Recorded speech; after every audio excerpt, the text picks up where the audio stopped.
everybody, Jason Burmis here. And if you watched my video the other day on Joe Rogan going to Spotify and how I said this was a positive thing for competition, and I also said I would imagine that he had a contract in which he could have whoever he wanted on the program.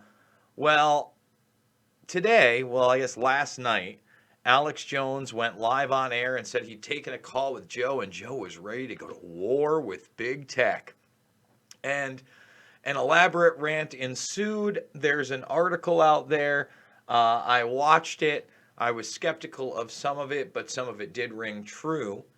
And then, just about, I think like an hour ago, on the Timcast IRL podcast, which may still be going on right now, Joe Rogan actually calls Tim on air. Tim leaves and talks to Rogan for about 15 minutes and then comes back and clarifies everything that Alex Jones has said. So buckle up, get the comments in, thumbs it up, subscribe, and share. I want to remind everybody that on this platform, and this is one of the reasons I think that Joe Rogan leaving is great, I'm fully demonetized with no recourse whatsoever. We're almost 2 weeks into our appeal for harmful content, yet we were never labeled harmful content. We had no strikes, community guideline strikes, anything. So what's so harmful? But again, let's take everything into perspective because these are large tech companies. I told you where Spotify comes from. It originates from Napster, right? And I think it is good for Joe. Joe's not perfect. But Alex Jones, again, went on air yesterday on, I think, a Robert Barnes show. And he's going to war with Google and big tech. Now, I think the censorship aspects are part of that, but you notice that Alex has actually taken the video down. So there was a video embedded here, and it was, a 20-minute rant of all these big things, and he had to write them down, and we really didn't get to any of those big things. But one of them was that Alex claimed that Joe got it put into the contract, Alex Jones's name, that Alex Jones is allowed to come on his show and whoever. That aspect I do think is true. Now, some of the other things he said is that he claimed that Joe had told him that YouTube was telling him he couldn't have certain doctors on. And Joe told Tim apparently that was not true, but he is worried about the censorship, as I stated. And that's one of the reasons he's diversifying. He doesn't like the fact that people are just taken off, and I think that's kind of the spin. So Rogan is probably against the idea that certain individuals with PhDs and who are medical professionals are not allowed to have their opinions shared on this platform. Here's the next thing. Jones was saying something about how they were going to run the first 20 minutes on YouTube as well, and then the rest would be on Spotify. But I think Joe clarified with Tim that what's actually going to happen is the clips, like the JRE clips, will be up there, just not the full entire show. So the highlights and whatnot will still be making it on YouTube. He's not leaving the platform altogether, but what he has done is leveraged exclusivity with Spotify if they want to license it, right? So Tim also talked about the fact that it was a licensing deal. And the reason that I had tuned in, and probably Rogan had tuned in to Tim's podcast and called him, is because it was Joe Rogan declares war on YouTube, according to Alex Jones, right? At one point, he had 17,000 people watching on that Timcast IRL channel he started that like 45 days ago, maybe 2 months ago, if that. So kudos to Tim. I know a lot of people don't like Tim Poole. I don't really know him personally. He's been in the backdrop of some of the We Are Change stuff. My buddy Luke and him were friends. But again, how do you not take $100 million deal where you pretty much are the one who gets to dictate the terms? You got to understand they were probably working on this for some time. And I get it. We all want a new platform to go to. I triple stream. We're on Periscope right now, and we're over on Twitch. On top of that, you'll see this at Rockfin later on. And I do exclusives at Rockfin. Love Rockfin. Post over to Minds. A lot of people are going to DLive because other than Rockfin, DLive's one of the few places that you can stream live on, right? PewDiePie, another big name that jumped there. That's why that that format has gained traction. Now, there is also word on the street, and Erica Jill made this hip to me, that Jimmy Dore is considering doing some exclusives on Rockfin. That would be a huge thing. Jimmy Dore and his super chat mechanism are huge, but if he were to bring over even a tenth of his audience from YouTube over to Rockfin, that would put Rockfin, at least for creators that were serious about bringing content that's real, right? That goes against big tech, that's letting you know that right now, in your face, right? Google and Apple, we talked about this earlier today on the Walk and Talk, have launched their app.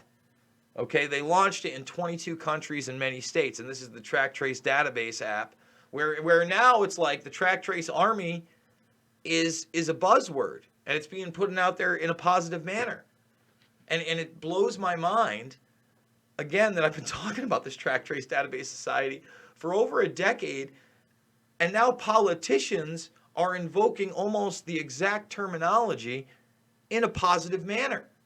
Today, I also talked about watching Cuomo and the phone number that's going to call you, and it's going to come up NYS contact tracing. 17,000 people have been hired in my state. Now, yes, I get it. The vast majority will be in the city, right? They'll be in what people call upstate New York, not upstate New York, like Rockland, Orange, Dutchess County. I get that. Down lower, right? But then, upstate New York is still going to be able to, get a phone call. Someone goes from downstate to upstate and has it. I'm not answering if that number comes in. And the other thing is that he said, oh, you need to answer that. That's not fake. It's not a scam. People will be able to spoof that logo to come up. No, or it basically make it look the same as it looks there. That's not going to be hard, and there will be scammers that take advantage of that. If you never lived in New York State, folks, there are plenty of scammers. It goes far beyond the Nigerians. Okay? Time to get out of here. And again, that's why I really need you to support the GoFundMe right now, because we're going to the states that just did not lock down or have spit in the face of this thing. Not because I don't think it's real. I want to reiterate that a million times over. I keep talking about how real it is, but because of the way it's been dealt with. And I almost feel given a second chance or lucky that it wasn't militarized to the point that I really feared it was, and that I am going to have the opportunity right now to jump state, right? That's the one thing Cuomo pushed back on, was the military. Because if it had been, I mean, think about how much scarier the situation would be. Now I can at least get to this state and go to places where people's businesses are not going to be gutted from the inside out, where small business may survive, where community can thrive instead of being torn apart, because that's what's happening right now in my neck of the woods. Slowly but surely, they're letting the teachers know it's not going to happen. Cuomo talking today, if there's no federal bill, he's going to have to cut 20%, 20% of health, of law enforcement, and of education. And the education is going to be devastating, okay? Devastating. First of all, there are so many nurses that are just being furloughed right now, which is also insanity. I mean, again, still, I called another doctor's office today to try to get an appointment. Can't do it. No one's seeing new patients. Maybe I'm actually going to have to hit the road on June 1st, 10 days from now, and be in a state where I can actually see a doctor. That blows my mind. That shows me how badly New York is being mismanaged. But again, when you talk about going up against Google, against the tech giants, bringing competition to YouTube, and that is what Joe's doing. All right, that is something Joe's concerned about. We can't forget, Eric Schmidt, former CEO of Google. Then he was a consultant with Alphabet. He was a consultant with Google. This man, Eric Schmidt, the new digital age, reshaping the future of people, nations, and business. And this isn't a technocracy. I hate that term. Hate the term technocracy. Hate the term red pill. I'm not woke. I'm not a truther. Can't stand any of it. It's not a technocracy. Okay, it's not a tech. That gives you the false sense, like a democracy, that if you work real hard and you're technological, maybe you can make your way up. No, it's not like it's a technopoly. It's a leviathan. That's what it is. It's that all-encompassing corrupt octopus system that's now basing itself in AI. And that's why Google's not a private business. They're not. It's not, we shouldn't be talking about making it a utility and let government regulate it. Government is already regulating it. That's the big trick. Okay? See, what people don't understand, for instance, a lot of people will say, in fact, Tim was trying to make this point, they didn't really want to take Alex Jones down. They were making a lot of revenue, but when people started pulling their ads, right? When people started pulling their ads with Alex Jones, then what? Then they had to do it. So it was really because it was a business decision. No, it wasn't. No, it wasn't. No, it wasn't. No, it wasn't. No, it wasn't. Let me explain why. Because in order to get to that manufactured outrage point of being a business decision, you used your intelligence agencies. You used your artificial intelligence, right? Literally.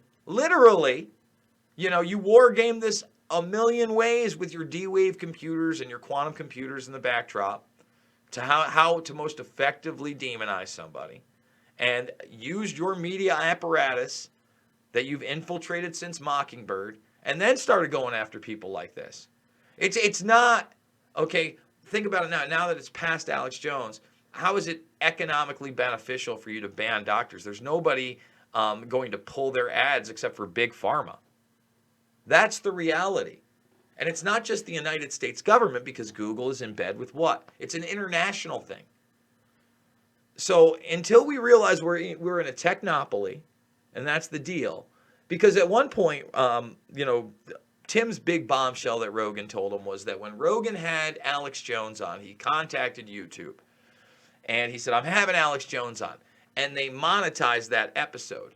And Tim made that out to be like, whoa, that's huge. They banned Alex Jones. But then I'd like to point out that if you watched my confrontation with Alex Jones, right, over in DC just before CPAC when he did the National File event, just like all my videos, it went up for manual review.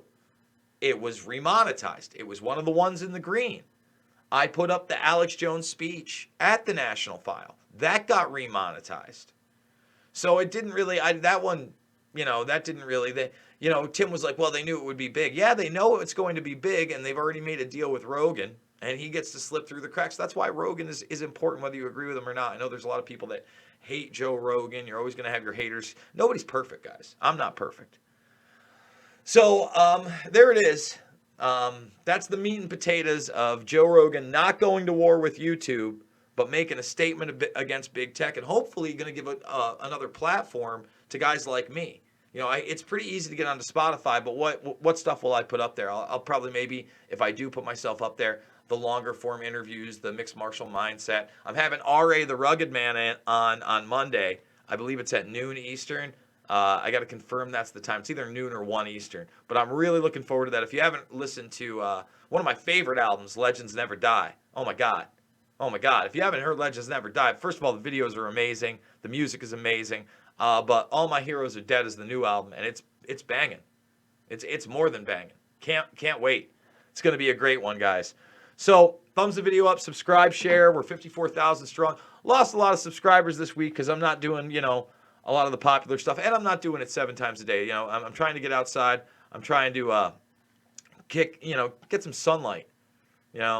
Get my mental health in order, just like a lot of you.